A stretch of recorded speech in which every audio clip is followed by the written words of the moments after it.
Okay, નામ તમારું? દિનેશભાઈ જોશી, આમ આદમી પાર્ટી રાજકોટ શહેર પ્રમુખ। અમે આજે મેયરની ઓફિસે આવ્યા હતા, પણ એ તો ફરવા ગયા છે સરકારી ગાડીમાં અને 2 રૂપિયા કિલોમીટર। આ ગાડીમાં કોઈ દી મેયર ફર્યા નહીં હોય એવું લાગે છે।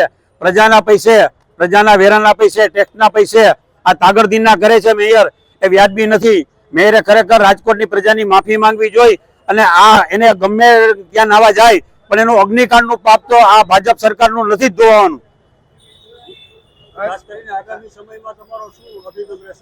મેયર આવે એટલે એનું અમે સ્વાગત કરશું કે તમે પ્રજાના પૈસે બેફામ ઉડાડો છો।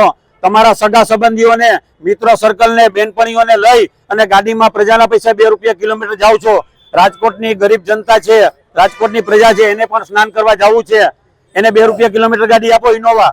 તમને જો મળતી હોય તો આમ પ્રજાને કેમ ન મળે? તો ટેક્સ ભરે છે, તમને તો સરકાર પગાર આપે છે, આટલા પૈસા ખાવ છો, આટલા ટીઆરપી માં તમે પૈસા ખાતા, કાંડ કર્યું તોય તમને શરમ નથી આવતી, હજી પૈસા પ્રજાના લૂંટો છો।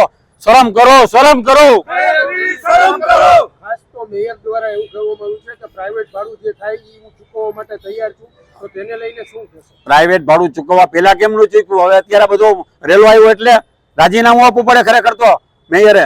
આ ખરેખર એને પેલા જો કીધું હોત તો વાંધો નતો, પણ અત્યારે જયારે એને ખબર પડી ગઈ કે મીડિયાએ અને આમ આદમી પાર્ટીએ બધું ઉપાડ્યું છે ત્યારે એને શરમ આવી। 2 રૂપિયા કિલોમીટર આજે 18 રૂપિયા કિલોમીટરનો ભાવ છે। સરકારી ગાડી છે, એના ડ્રાઈવર છે, એનો પગાર છે અને કપડાં સૂકવે છે, પાછી શરમ પણ નથી આવતી એને, કપડાં સૂકવે છે। વિચાર તો કરો, અમે આજે કાર્યક્રમ કરવાના છીએ કોર્પોરેશનની અંદર, કપડાં સુકવવાના છીએ ગાડી ઉપર।